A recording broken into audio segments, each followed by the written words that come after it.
ইসরায়েলের প্রতিরক্ষামন্ত্রী হুমকি দিয়েছিলেন ইয়েমেনের অবস্থাও তিনি তেহরানের মতো করে ছাড়বেন। মানে তেহরানে অকস্মাৎ হামলা যে ধ্বংসযজ্ঞ চালিয়েছি ইসরায়েল তেল আবিব একই রকম নৃশংসতা চালাবে সানা কিংবাতেও হুমকির সপ্তাহ না গড়াতেই সে জঘন্য কাণ্ড ঘটাল ইসরায়েল। রবিবার দিবাগত রাতে পশ্চিম ইয়েমেনের হদিদের শহরে সাধারণ মানুষ হয়তো সমস্ত দিনের কর্মব্যস্ততা শেষে বিশ্রামে যাচ্ছিলেন। তখনই আকাশ জুড়ে গড় জুটল ইসরায়েলের যুদ্ধবিমান। অন্তত বৃষ্টি ভয়ঙ্কর বিমান হামলা চালায় ইসরায়েলি বাহিনী।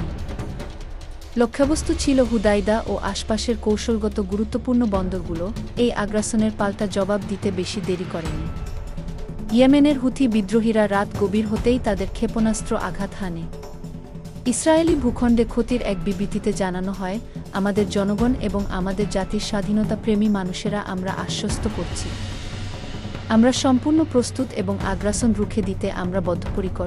আল্লাহর সাহায্যে আমরা আমাদের সামরিক শক্তি অটুট রাখব এবং ফিলিস্তিন ও গাজার প্রতি আমাদের সমর্থন আরও জোরদার হবে। বিবৃতির পরপরই ইসরায়েলের গণমাধ্যমগুলো জানায়, অন্তত একটি ইয়েমেনি ব্যালেন্স ক্ষেপণাস্ত্র ইসরায়েলি আকাশসীমায় প্রবেশ করে।